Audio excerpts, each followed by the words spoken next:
EDES Ministries, Évangile d'Issaly Ministries, un organe d'évangélisation pour les salis des âmes en Jésus-Christ. Soyez le premier à vous abonner sur notre chaîne YouTube, edesministries.tv. Et n'oubliez pas d'aimer notre page Facebook, Évangile d'Issaly Ministries, pour avoir le privilège de suivre en continuité nos activités. Alléluia, Jésus. Tu es le roi de rois, Seigneur. Alléluia. Ta présence que j'aime, oh que j'aime, ta présence que j'aime, tu es mon roi, ta présence que j'aime, oh que j'aime, ta présence que j'aime, tu es mon roi, tu as pu m'échanger, oh m'échanger, tu as pu m'échanger, tu es mon roi, ta présence que j'aime, oh que j'aime, ta présence que j'aime,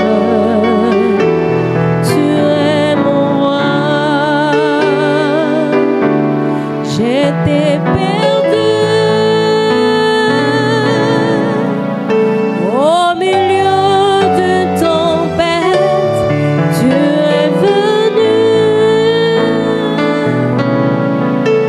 tu m'as donné ta main, c'est qui qui domine sur le sol, c'est Jésus le roi. Nzambo mopepe tosaka ye, Nzambo atambola likolo na mai. Tu es le maître de la tempête, tu es le maître de Zola. Nazomona bana Israël wana bakangamaki liboso ya mer rouge, opasolaki mai. Chose oyo moto akotikala kosala te. Un Dieu incomparable. Tu es un Dieu incomparable, Jésus. Merci de m'avoir aimé. Merci de m'avoir choisi. Nous te demandons, Seigneur, ton assistance ce soir, ô Dieu, car ta parole est dit, c'est poussé par le Saint-Esprit dont les hommes ont parlé de ta part, Seigneur. Éternel notre Dieu, qu'il te plaise, ô grand Dieu, de déverser encore ton esprit ce soir, car l'Esprit parle à nos cœurs. Éternel, grand Dieu, grand roi, nous recommandons ton serviteur entre tes mains, Seigneur. Comme fit ce jour-là au temps d'Isaïe,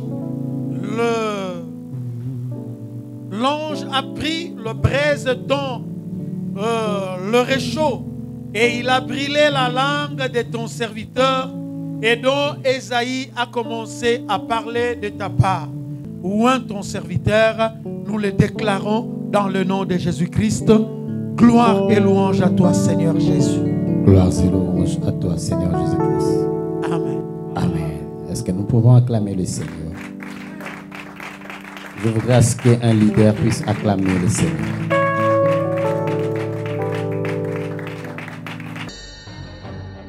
À présent, nous allons suivre la prédication avec l'évangéliste Blaise Nensam. Merci. Nous pouvons nous mettre. Je pense que ce soir, au travers du Saint-Esprit, Dieu va nous aider pour que nous puissions assimiler ces enseignements. Aujourd'hui, nous allons commencer avec un nouveau thème. Je sais que c'est un thème à beaucoup de débats, un thème à beaucoup de ramifications. Mais je prie que le Seigneur nous fasse grâce que ce soir, nous puissions sortir de cet endroit chargés, équipés et instruits par la grâce de Dieu. J'avais voulu à ce que nous puissions parler sur les sacerdoces. Ces mots sacerdoce qui brillent aujourd'hui au Congo, particulièrement à Kinshasa. Aujourd'hui, le mot sacerdoce a pris beaucoup des envols. Il a pris beaucoup de significations et beaucoup de pratiques. En fait, notre grand thème, c'est l'ordre selon Melchisedec. Aujourd'hui, nous voyons courir dans la ville beaucoup des enseignements, des conférences, des conventions, des écoles, des instituts bibliques où on nous parle de ces fameux termes ou de ces fameux langages, l'ordre de Melchisedec. Et beaucoup se demanderont, se poseront la question pour savoir, mais de quoi voudrait parler le prédicateur? Il faudrait que nous puissions remonter dans la Bible pour que nous puissions comprendre. Je ferme notre grand thème pour maintenant définir, pour maintenant enseigner, pour maintenant vous ouvrir de quoi nous allons parler ce soir. Nous allons parler du sacerdoce. Beaucoup se posent la question, c'est quoi le sacerdoce? C'est un mot qui court les églises aujourd'hui. C'est un mot qui remplit les églises aujourd'hui et qui ronge même les églises. Et nous avons vu beaucoup des hommes de Dieu taper à côté, beaucoup des hommes de Dieu embrasser des doctrines malveillantes à cause du mot sacerdoce. En réalité, les sacerdoces, c'est quoi? Les sacerdoces, c'est la prêtrise. Les sacerdoces, c'est le fait de servir Dieu. C'est ça les sacerdoces. Il n'y a pas de magie dedans. Les sacerdoces, en fait, dans ses origines, c'est le ministère exercé par ceux qui offraient des sacrifices à Dieu. Autrement appelé les sacrificateurs. Le travail qu'ils étaient en train de faire, c'est ce travail qu'on appelle sacerdoce. Et aujourd'hui, on veut nous faire croire que les sacerdoces, c'est une magie. Le sacerdoce, c'est un domaine spécial, un domaine compliqué. En fait, les sacerdoces, c'est le fait d'être sacrificateur. Ce travail, ces métiers-là, c'est ce qu'on appelle le sacerdoce. Amen. Je pense que vous allez me suivre et vous allez très bien comprendre. Donc, que personne ne vienne vous compliquer. Vous voyez les sacerdoces, vous voyez l'œuvre sacerdotale, vous voyez ceci. Aujourd'hui, on nous a fait même vêtir des vêtements que nous ne voulions plus porter à cause du mot sacerdoce. Notamment chez nous au Congo, qu'on appelle Bongangana Nzambe.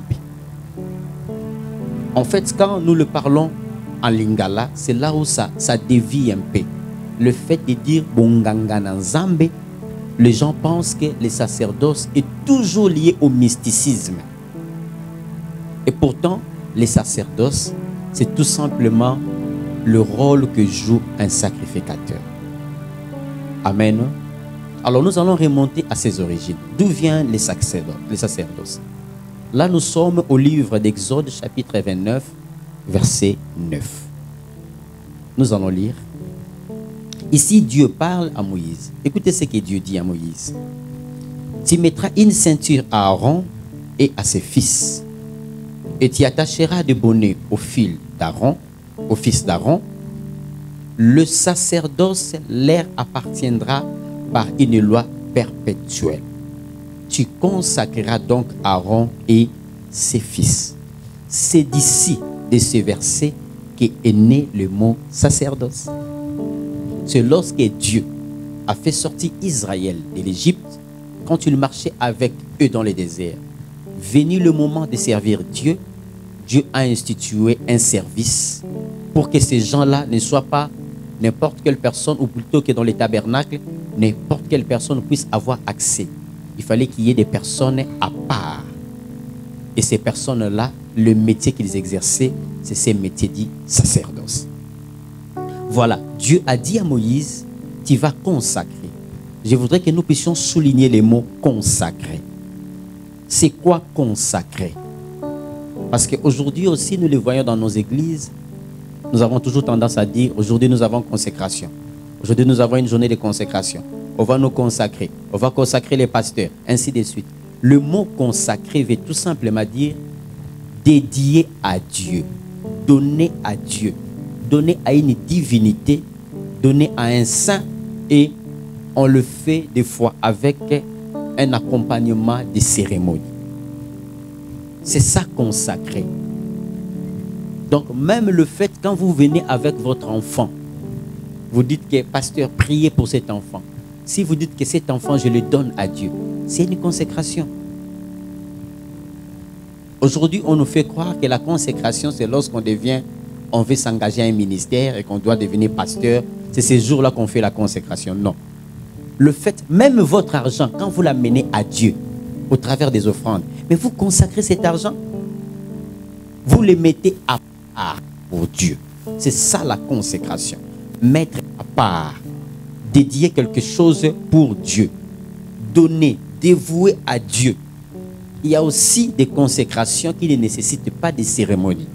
Vous pouvez aussi consacrer quelqu'un ou consacrer quelque chose sans passer par des cérémonies. Amen. Voilà. En fait, consacrer, c'est vraiment destiné pour Dieu. Prendre quelque chose, le mettre à l'usage de Dieu. Prendre quelque chose, le mettre à part. Je vais dire par exemple, quelqu'un qui s'achète un véhicule et se dit, ce véhicule que j'ai acheté, je le donne pour l'œuvre de Dieu. Ce véhicule va amener les fidèles d'un point A à un point B, et à part ça, ce véhicule ne fera plus rien. Automatiquement, vous consacrez. Amen. Hein? Nous prenons le cas d'Anne. Anne, quand il a dit au Seigneur que si tu me donnes l'enfant Samuel, je vais te le donner, il sera ton serviteur. Automatiquement, Anne a consacré Samuel. Le fait de dire que je donne cet enfant à Dieu, cet enfant automatiquement est consacré. Il ne faut pas faire la confusion entre consacrer quelqu'un et oindre quelqu'un. C'est là où il y a la grande différence. Le jour où vous devenez serviteur, pasteur, on vient vous oindre, confirmer votre ministère. Mais la consécration se fait toujours en amont. Est-ce que vous comprenez? La consécration se fait en amont. Et il y a de ces personnes qu'aucun humain ne peut consacrer parce que Dieu l'a consacré déjà avant sa naissance. Prenons le cas de Samuel, prenons le cas de Jérémie, prenons le cas de Samson. Ce sont des enfants consacrés. Même, il y a même Jean-Baptiste, des enfants dont Dieu a consacré même dans le ventre de leur maman. Donc si nous prenons ces thèses, nous pouvons dire que la consécration, c'est quelque chose émanant de Dieu. Amen. Voilà, je passe pour dire, nous étions en train de dire que c'est du verset d'Exode que nous avons lu qu'est né le sacerdoce. Donc je pense que tout le monde a déjà compris c'est quoi le sacerdoce. Parce qu'à chaque fois que j'aurai à répéter ces mots, en tout cas, je me mets à l'idée que vous avez déjà une compréhension sur le sacerdoce. Donc c'est le travail, c'est l'œuvre de Dieu. Aujourd'hui, quand nous parlons du sacerdoce, je pourrais dire le fait de venir à l'église. Vous devenez président du culte. Vous venez à l'église, vous devenez chantre à l'église. Mais c'est déjà un sacerdoce. Vous voyez cette confusion qui court les églises aujourd'hui. On pense que les chantres, les modérateurs, les interprètes ne sont pas dans les sacerdoces. Donc pour eux, le sacerdoce, c'est seulement pour les pasteurs. C'est faux.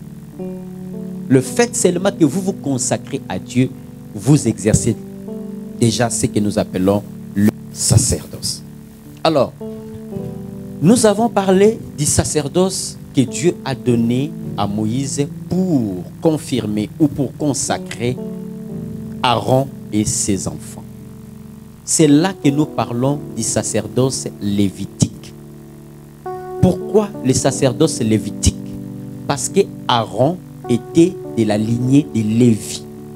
Donc son arrière-parent ou son ancêtre direct, c'était Lévi. Qui était Lévi? Vous savez que Lévi était parmi les 12 fils de Jacob.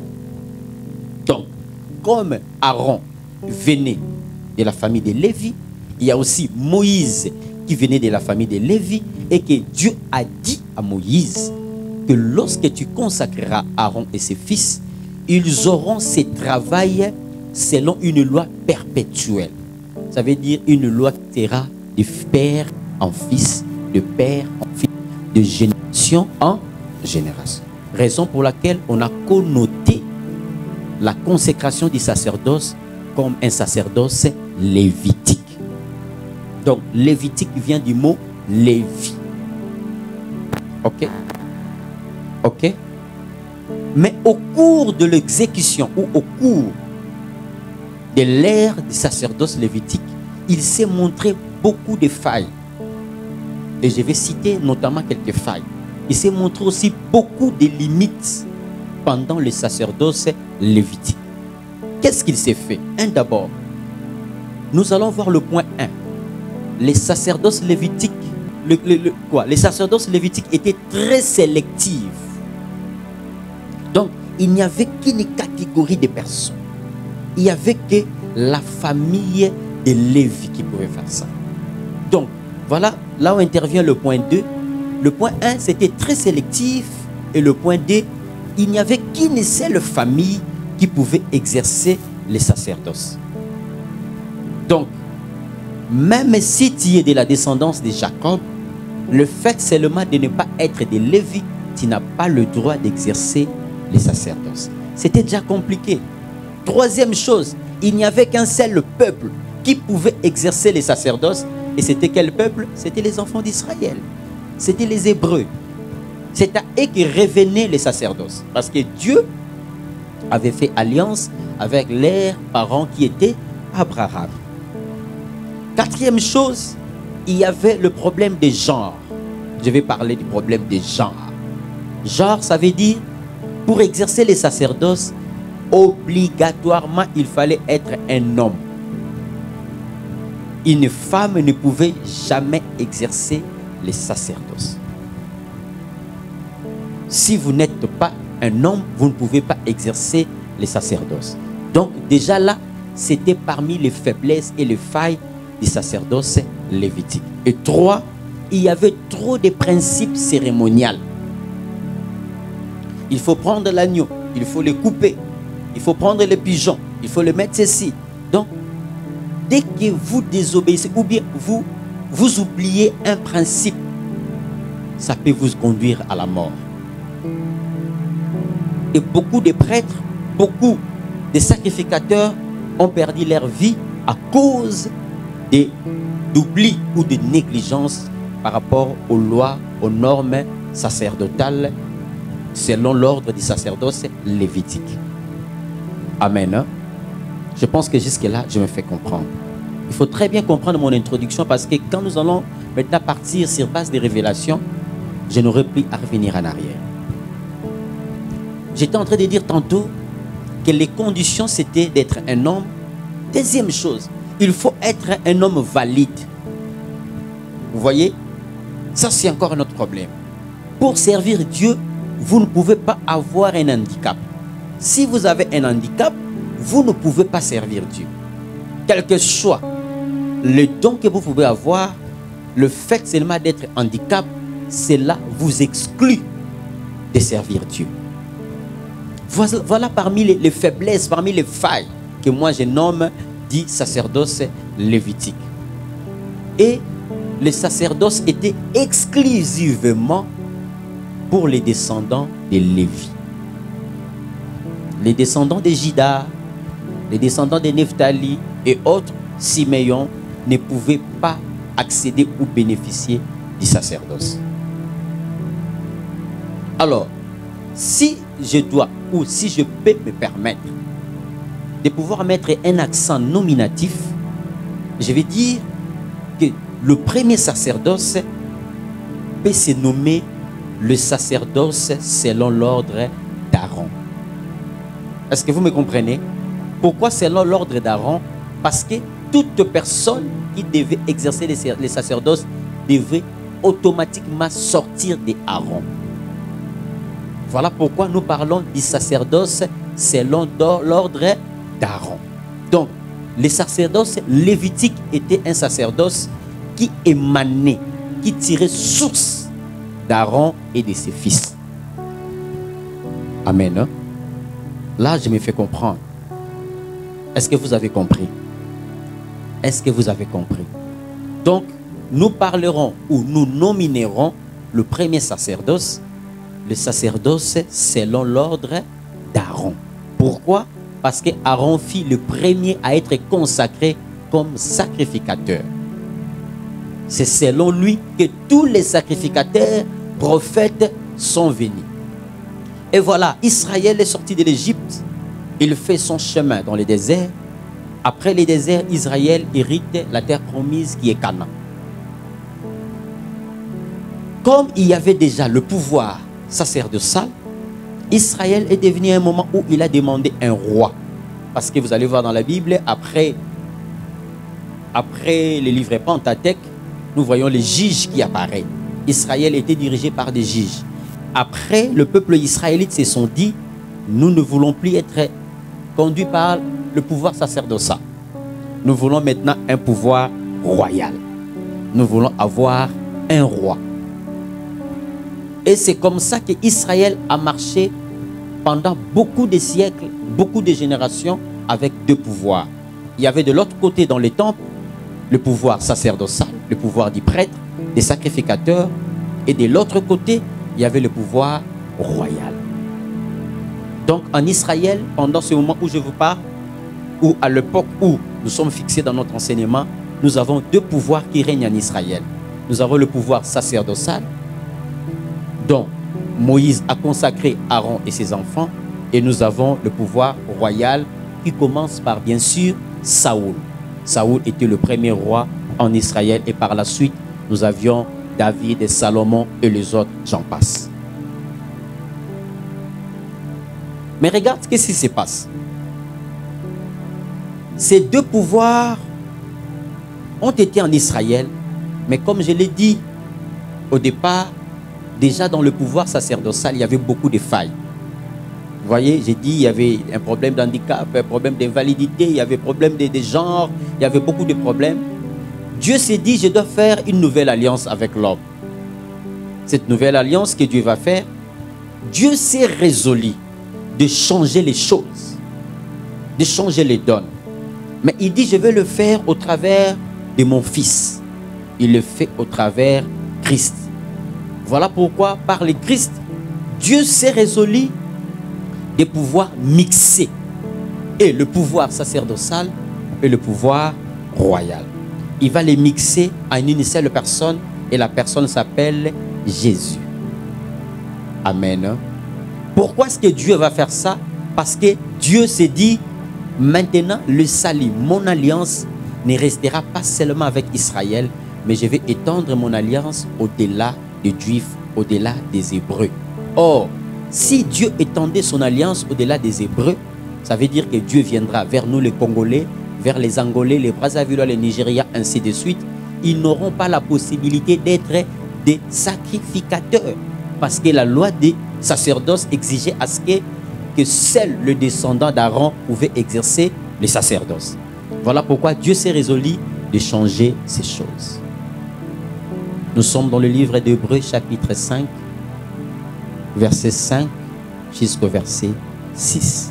Et nous lisons la parole de Dieu. Et Christ ne s'est non plus attribué la gloire de devenir souverain sacrificateur, mais il la tient de celui qui a dit, tu es mon fils, je t'ai engendré. Amen. Il dit, je t'ai engendré aujourd'hui. Comme il dit encore ailleurs, tu es sacrificateur pour toujours selon l'ordre de Melchisédek. Là, nous sommes dans le livre d'Hébreux où Dieu donne à Christ un sacerdoce, mais il dit ton sacerdoce est selon l'ordre de Melchisédek. Pourquoi Dieu, qui est toujours derrière sa parole, qui est toujours fidèle selon ses commandements, doit changer autour de son fils? Il ne le donne pas le sacerdoce selon l'ordre lévitique, qui était l'ordre d'Aaron, mais il dit, toi je te donne un sacerdoce selon l'ordre de Melchisédek. C'est là la grande question. Je voudrais que tu puisses souligner dans tes notes, sacrificateur pour toujours, selon l'ordre de Melchisédek. Même dans ta Bible, je pense que souligne cet endroit, parce que c'est là où vient notre thème. Sacerdoce selon l'ordre de Melchisédek. Pourquoi est-ce que nous devons parler maintenant de Melchisédek? Je veux que vous puissiez bien noter dans vos notes. Vous savez, lorsqu'une exception se faufile et se démarque dans la Bible, il faut se dire qu'il y a toujours, ou il est toujours accompagné d'une explication. Lorsque Dieu fait une exception, lorsque Dieu entrave ses principes, Dieu se permet d'expliquer à l'homme. Quand bien même nous n'avons pas ce droit exclusif que Dieu s'explique en nous, mais Dieu, dans son amour, il s'explique à l'homme pour lui dire, voilà pourquoi j'ai changé ça. Alléluia. Alléluia. Est-ce que je parle à quelqu'un qui m'écoute ce soir? Il y a des explications. Voilà pourquoi j'ai dit, maintenant, je commence mon enseignement. Est-ce que nous pouvons acclamer le Seigneur?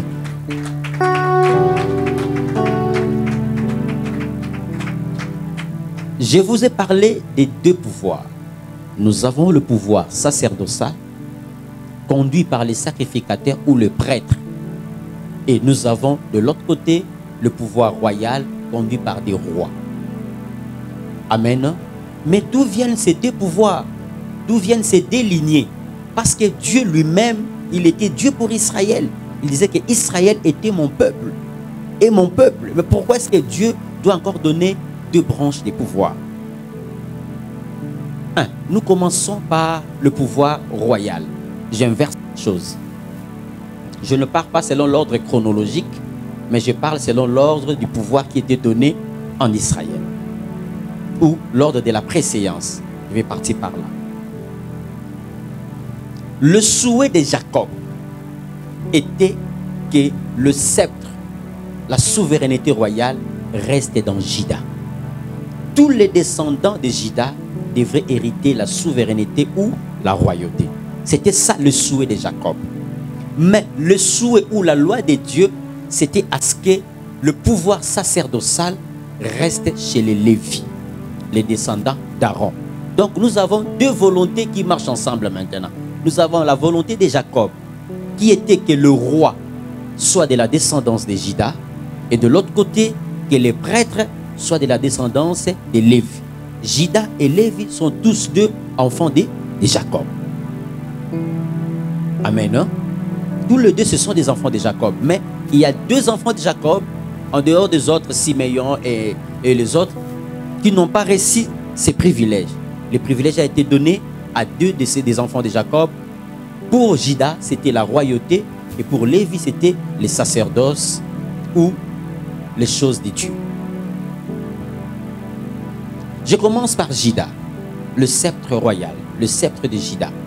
Nous sommes dans le livre de Genèse, chapitre 49, versets 9 à 10.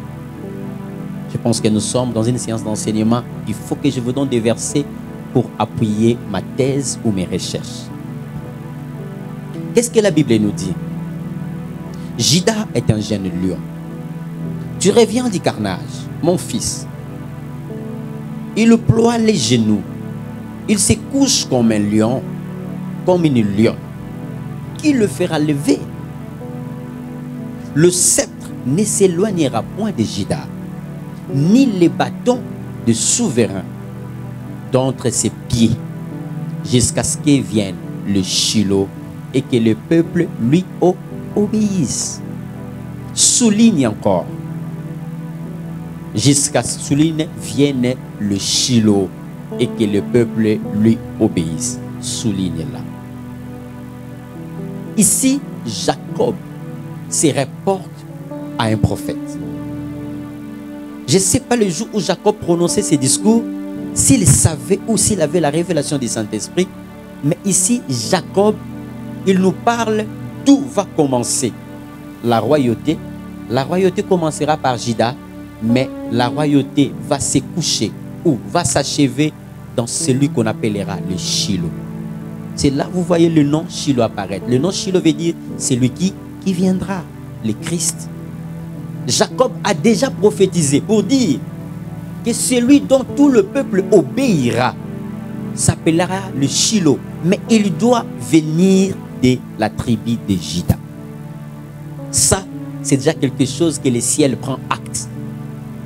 Ce n'est pas le souhait, c'est pas Dieu qui parle. Ici, c'est Jacob qui émet son souhait, mais le ciel en prend acte. Que le Shiloh ne pourra jamais sortir d'une autre tribu que de la tribu de Juda. Je veux que vous puissiez marquer ça.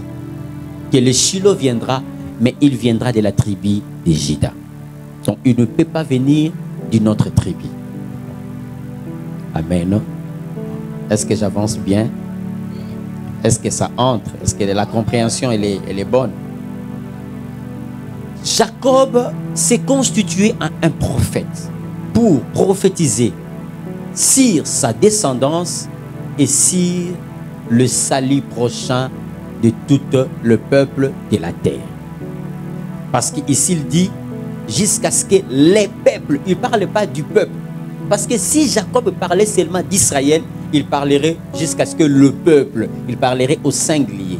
Mais si Jacob parle au pluriel, il annonçait déjà que celui qui viendra, le Shiloh, sera obéi par toutes les races, toutes les personnes, par tout le monde entier. C'est pour cela que Jacob a mis au pluriel les peuples. Plusieurs descendants, plusieurs peuples. Là déjà il parlait des Africains, des Américains, des Asiatiques, des Européens, ainsi que des habitants de l'Océanie. 2. Je prends maintenant le sacerdoce pour Lévi. Nous avons dit le sceptre était pour Juda, la royauté. Maintenant, je prends le sacerdoce qui était pour Lévi. Nous sommes dans le livre d'Exode. Tu revêtiras Aaron de vêtements sacrés, tu l'oindras et tu le sanctifieras pour qu'il soit à mon service dans le sacerdoce. Tu feras approcher ses fils, tu le revêtiras de tuniques et tu le oindras comme tu auras oint leur père, pour qu'il soit à mon service dans le sacerdoce. Cette onction leur assurera à perpétuité le sacerdoce parmi leurs descendants. Dieu répète encore à perpétuité. Ça veut dire de génération en génération. Mais ici, je voudrais que nous puissions déjà encercler quelque chose. Tu revêtiras Aaron de vêtements sacrés. Soulignez ça. Et souligne encore, tu feras approcher ses fils, tu les revêtiras de tuniques. C'est d'ici qu'est venu tous les tennis que vous voyez les prêtres porter. Ici. Donc en réalité, les tennis sacerdotales, ce sont des tennis selon l'ordre sacerdotal d'Aaron. Je veux que vous puissiez comprendre. Tous les tennis que nous portons pendant les cérémonies, vous voyez des prêtres, vous voyez des pasteurs aujourd'hui, porter des toges, porter des vêtements sacerdotaux, ça vient de ce verset. Donc ce sont des tennis destinés pour le sacerdoce selon l'ordre d'Aaron. Je veux que vous puissiez retenir ça, parce que je vais revenir après. Donc retenez déjà que tous les tennis sacerdotales que vous voyez les gens porter, ce sont des tennis destinés pour le sacerdoce selon l'ordre lévitique ou l'ordre d'Aaron. C'est Dieu qui a institué. Vous allez voir dans d'autres versets où Dieu maintenant démontre comment seront cousus et de quoi seront composés ces tennis. Là, en tout cas, ce n'est pas notre enseignement de ce soir. Je l'emballe quelque part et je les garde. Mais retenez que les tennis sacerdotales ont été institués par Dieu au travers de ses services. Alors, en observant ces deux lois, moi je vais faire un parallélisme.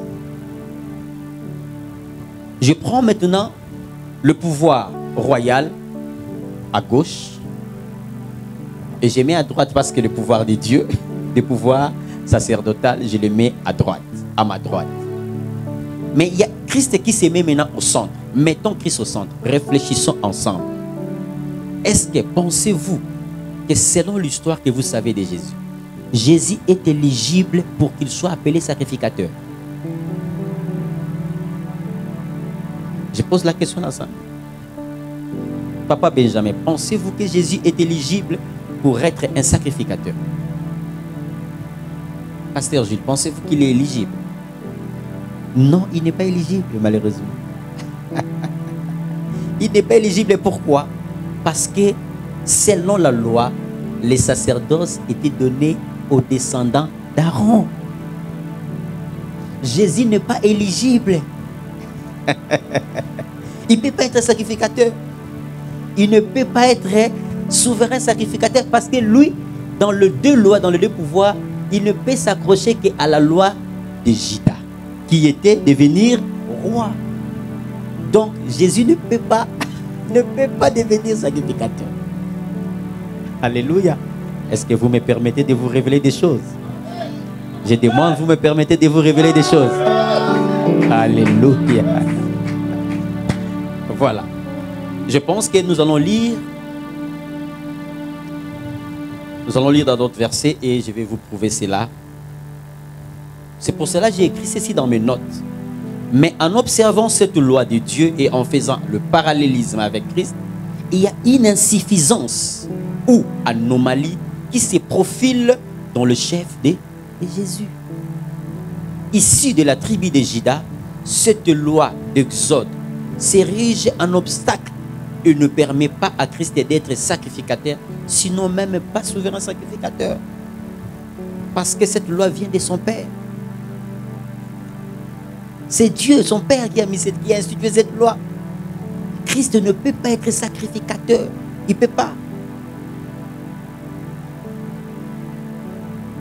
Heureusement pour nous que tous les deux principes, quels que soient les principes du pouvoir sacerdotal et du pouvoir royal, c'était des choses temporaires.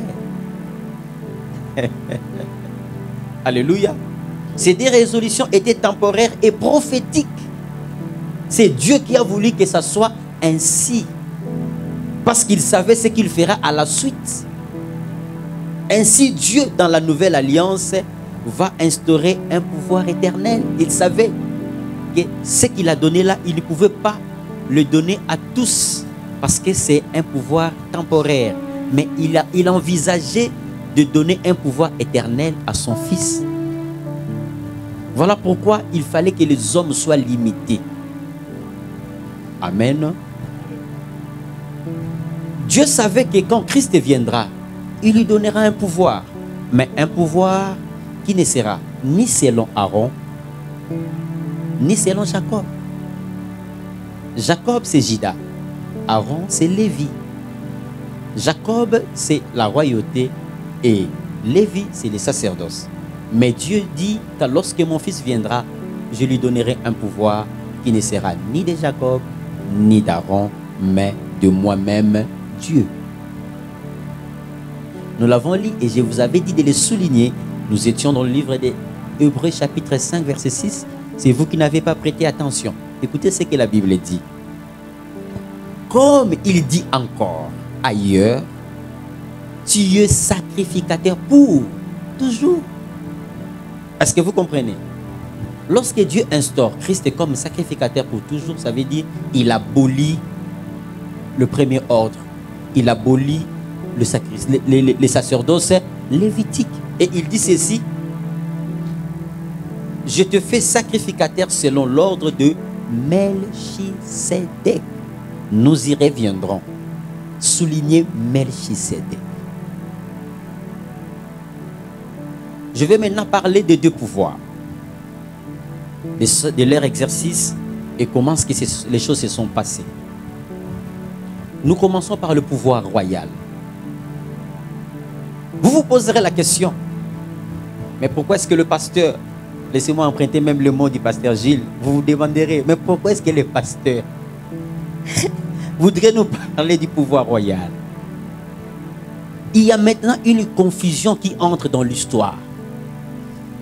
Écoutez la confusion. Israël demande un roi. Dieu leur donne un roi, mais il donne Saoul. Saoul n'est pas de la tribu de Juda, c'est un Benjamin. La confusion entre. Est-ce que Dieu s'est-il trompé? Les choses commencent à devenir compliquées encore. Le roi Saoul ne proviendra jamais de la tribu de Juda, mais il est de la tribu de Benjamin. Et pourtant, nous venons de lire que le sceptre royal ne quittera jamais Juda, mais le sceptre royal a quitté Juda. Le sceptre royal est allé vers le Benjamin. Mais pourquoi? Est-ce que vous permettez que je vous explique? Est-ce qu'il y a quelqu'un qui a une idée pourquoi est-ce que le sceptre a quitté Juda? Il y a quelqu'un qui a une idée ici. Vous avez une idée? Alors, laissez-moi parler. Il y a maintenant le fils de Juda, la descendance de Juda commence. Les enfants de Juda commencent à mettre au monde.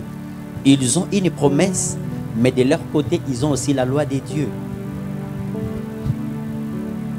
Nous voyons, il y a une personne qui intervient dans la descendance de Juda. Il y a son enfant qui va épouser une femme qu'on appelle Tamar. Il ne met pas au monde avec Tamar. Il y a un autre enfant qui va prendre Tamar, mais qui sera aussi tué par Dieu par ses mauvaises pratiques de masturbation. Mais Tamar va piéger Juda. Ils auront un enfant. Et cet enfant-là, c'est la descendance duquel viendra Jésus. Oh, qu'est-ce que la Bible nous dit? La Bible nous dit que si dans une descendance, il y a un enfant illicite, un enfant d'inceste qui naît, ces enfants-là ne peuvent jamais entrer dans l'assemblée de Dieu. Voilà pourquoi je vous dis, quand vous me dites, papa, vous êtes toujours dans la loi, mais c'est la loi de Dieu qui constitue la parole de Dieu, c'est ça la base. Si vous ne comprenez pas la loi de Dieu, vous risquez de manquer à votre rendez-vous. Tamar va mettre au monde avec Juda. Juda qui avait la promesse de la royauté. Il va mettre un enfant venant de l'inceste. Quel inceste? Tamar a couché avec sa belle-fille. Et la Bible dit il faut 10 générations passer pour que cet enfant, pour que cette famille-là ait accès à l'assemblée de Dieu. Et nous allons voir de Tamar jusqu'à qui ça sera la 10e génération. De Tamar, nous comptons les générations, nous arriverons à David, qui sera la 10e génération. Voilà pourquoi, comme il n'y avait pas quelqu'un de la 10e génération pour accéder au trône, Dieu a fait une transition en prenant quelqu'un de la tribu de Benjamin pour l'instaurer comme roi. Raison pour laquelle, après un temps, Dieu s'est résolu de remettre la promesse à Juda. C'était maintenant la 10e génération qui était David. Alléluia. Est-ce que vous avez compris? Nous allons lire la parole de Dieu pour mettre une empreinte sur cet enseignement. Nous sommes dans le livre de 1 Samuel, chapitre 9, versets 1 à 2. Il est écrit ceci. Il y avait un homme de Benjamin, nommé Kis, fils d'Abiel, fils de Tcheror, fils de Bekorat, fils d'Abiash, fils de Benjamite. C'était un homme fort et vaillant. Il avait un fils du nom de Saoul, jeune et beau, plus beau qu'aucun enfant d'Israël, et les dépassa tous de la tête. Ça, c'est la généalogie de Saül. On dit que son père était un homme de Benjamin. Donc Saoul était de Benjamin. D'où vient le problématique? Nous sommes dans le livre de Genèse. Genèse chapitre 38, verset 13 à 18. il est très nécessaire que nous puissions lire ces versets. On informa à Tamar et on lui dit, voici ton beau-père qui monte à Timna pour tondre ses brebis. Alors, elle ôta ses vêtements de veuve, elle se couvrit d'un voile et s'enveloppa, et elle s'assit à l'entrée d'Énaïm, sur le chemin de Timna, car elle voyait que Sheila était devenu grand et qu'elle ne lui était point donnée pour femme. Jida la vit et la prit pour une prostituée parce qu'elle avait couvert son visage, l'aborda sur le chemin et dit, laisse-moi aller vers toi, car il ne connut pas que c'était sa belle fille. Elle dit, que me donneras-tu pour venir vers moi? Il répondit, je t'enverrai un chevreau de mon troupeau, et dit, me donneras-tu un gage jusqu'à ce que tu l'envoies? Il répondit, quel gage te donnerai-je? Et il dit, ton cachet, ton cordon et le bâton que tu as à la main. Il le lui donna, puis il alla vers elle et elle devint enceinte de lui. Ici, la Bible nous montre comment est-ce que l'inceste est entré dans la descendance royale. Tamar a couché avec son beau-père qui était Jida. Jida qui avait la promesse du roi. Mais que dit la loi maintenant? À quelle loi se sont-ils confrontés? Nous sommes dans le livre de Lévitique, chapitre 18, verset 15. Tu ne découvriras point la nudité de ta belle fille. C'est la femme de ton fils, et tu ne découvriras point sa nudité. Récemment, je vous ai parlé de nudité. Beaucoup de gens ont trouvé que le prédicateur extrapolait. Mais vous voyez, rien que par cette loi, la royauté échappe à Jida. Jida perd la royauté pendant plus de 10 générations. Écoutez maintenant, d'où vient la loi des 10 générations? Nous sommes dans Deutéronome 23, 2. La Bible dit ceci. Celui qui est ici d'une union illicite n'entrera point dans l'assemblée de l'Éternel. Même sa 10e génération n'entrera pas dans l'assemblée de l'Éternel. Alléluia. La loi coince maintenant Jida. Il a la royauté, mais il ne peut pas. Il ne peut pas accéder. Ses enfants ne peuvent pas devenir rois. Je boucle la parenthèse. Alléluia. Voilà. Maintenant, nous allons lire les générations. Nous sommes dans le livre des Ruth, chapitre 4, versets 18 à 22. Vous voyez que j'ai eu le temps de faire des recherches pour vous, pour que vous soyez instruits. Nous allons lire. Ici, on commence à nous parler de l'enfant qui est né de cette relation. Il s'appelle Péret. Nous avons déjà la génération de Jida, qui est notre première génération. Maintenant, nous commençons à lire. Écoutez bien. Vous allez lire, hein, et vous allez pointer vous-même. On dit, voici la génération de Péret. Péret engendra Esron, 30e génération. 3e génération. Nous avons Jida, nous avons Péret, et nous avons maintenant Esron. Esron engendra Ram, 30e génération. Ram engendra Aminabed. Combien? Aminadad engendra Nachon. Nachon engendra Salmon. Salmon engendra Boaz. Combien? Il faut lire, il faut dire. Boaz engendra Obed. Obed engendra Isaïe. Combien? La malédiction s'arrêta en quantième? Et Isaïe engendra qui? David. Alléluia. Est-ce que nous pouvons acclamer les Seigneurs?